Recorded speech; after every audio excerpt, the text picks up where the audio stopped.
The ICU at Harbor General smelled like bleach and burnt coffee. My brother's monitor clicked a steady rhythm that felt like sand draining from an hourglass. And the surgeon had just said a number as calmly as a weather report. 180,000. 2 weeks, or Noah wouldn't make it. My bank app showed a sad little $2,000 and a pay stub stuck behind cracked plastic. Then the elevator opened, and I walked straight into a navy suit and a jawline that had been on the covers in every lobby in Harbor City.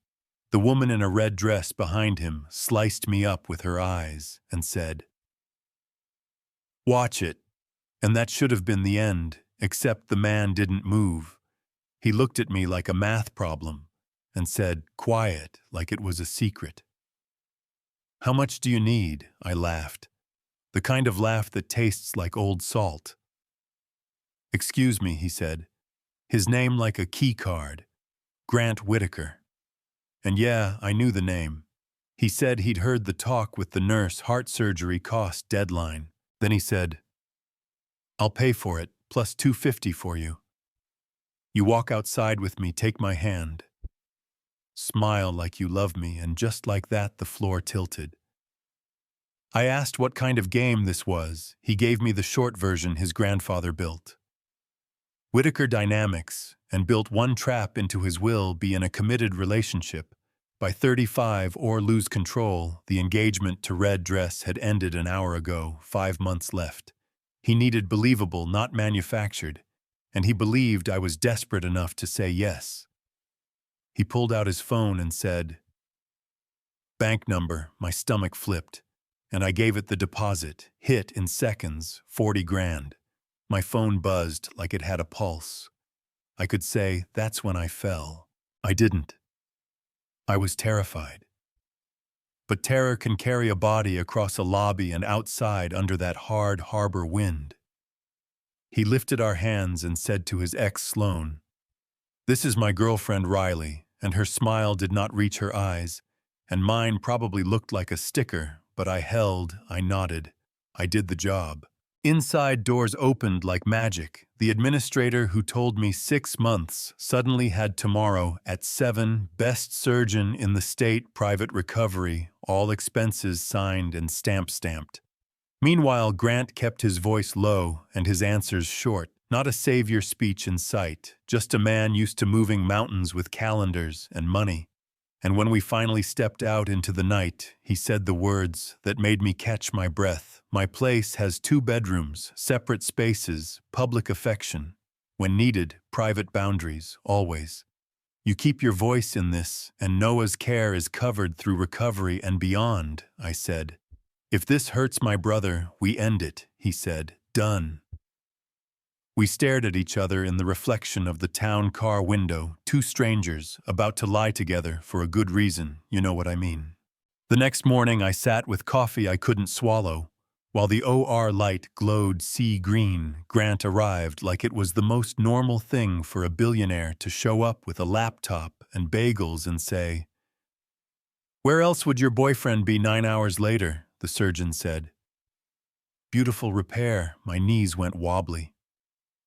Grant's hand steadied my elbow. Noah woke to find a stranger in a suit at the foot of his bed and asked, blunt and perfect, "Who are you?" Grant said, "Guy who pretends he's calm, terrible actor," and Noah cracked a tiny smile and asked about computers.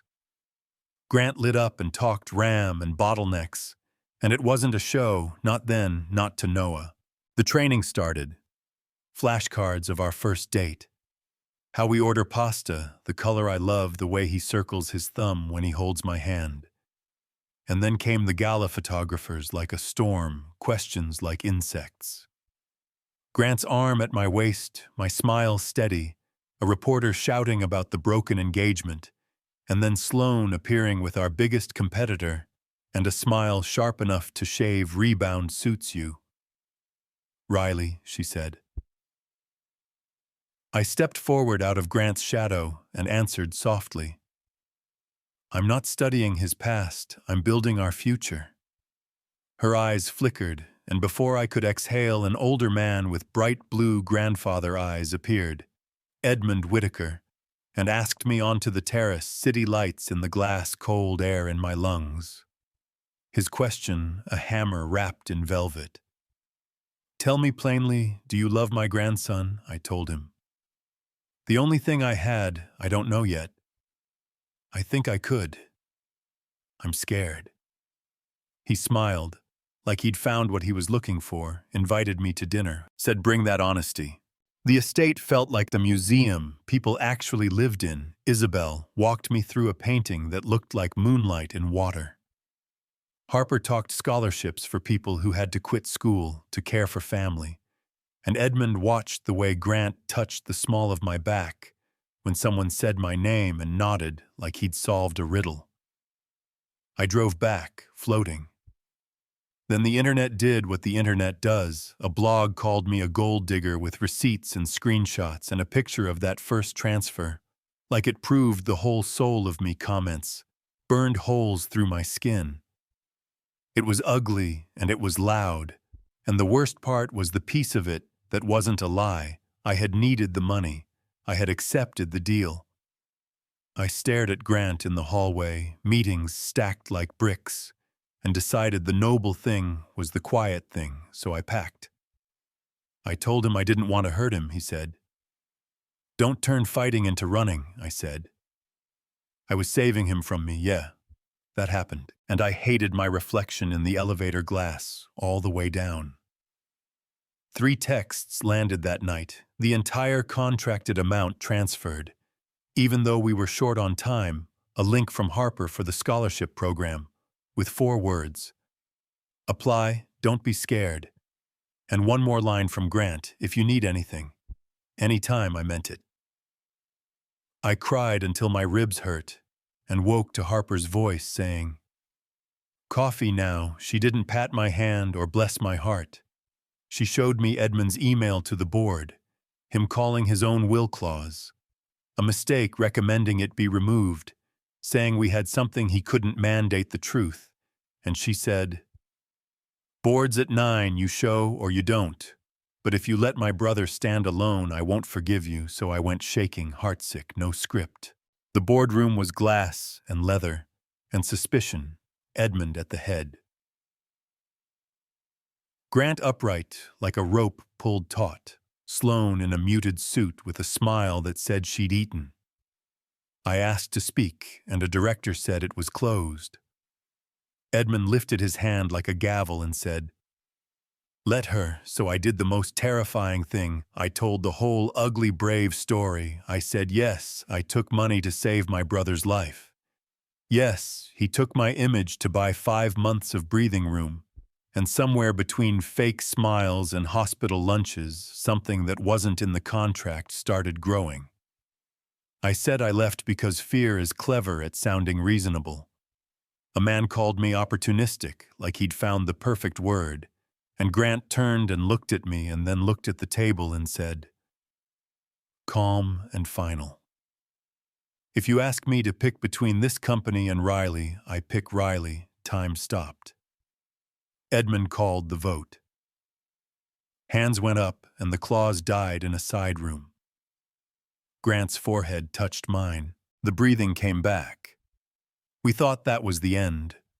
But the next week, a reporter called to say they had the contract, the transfers, the schedule, the whole file they were publishing. Our lawyers said, "Deny our PR," said delay. Grant said, "We tell it ourselves." So the next morning we stood under white lights in our own building and laid it bare. No romance in the origin story, just 2 people on opposite banks of a river, building a crooked bridge, I said. I didn't regret the deal because Noah was alive, and I'd found the man I wanted to choose. Someone asked if Sloane had been right. Grant looked straight into the camera and said, "She was right about the beginning. She's wrong about us now." That afternoon, news broke that Sloane had tried to bribe a board member and falsify emails. The handcuffs looked colder than the terrace wind. I didn't cheer, I just felt sad about what bitterness does to the person carrying it. That night on the roof, Harbor City sparking like a circuit board, Grant shoved his hands in his coat pockets and spoke without theatrics, no countdowns, no timelines. Just this question: do you want to build a family with me? I didn't need a box or a kneel. I saw Noah coding at the kitchen table, Isabel teaching me to breathe in front of a painting, Harper forwarding another syllabus with a bossy smile, Edmund calling on Sundays to ask which language Noah liked better this week. I said yes, and the air felt like it had texture again. Life after a yes isn't a montage. It's dishes and late nights and the dumb pineapple on pizza argument, and me sobbing over a clinical skills checkoff, and him leaving a board dinner early to make Noah's follow-up. It's Isabel stealing me for an hour to look at art, so I don't forget I'm a person, and Harper lighting a fire under me to apply for the thing I'm scared of. It's Edmund signing emails with one word: onward. And Noah elbow deep in a tower PC asking if he can overclock. And on quiet nights, it's me on the balcony looking at lights on the river and wondering where the line is between a performance and a life we started as a show, sure. But we kept showing up after the audience left, and that difference matters.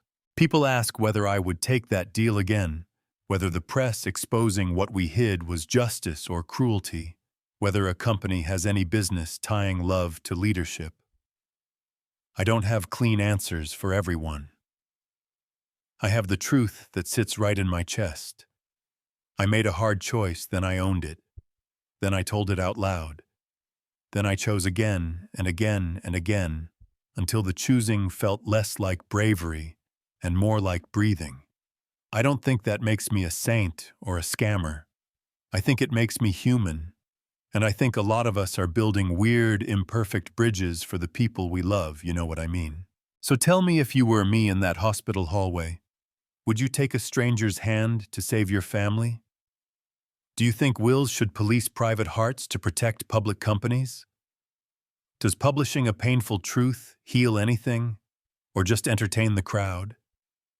Drop your take, your story, your pushback in the comments, argue it out.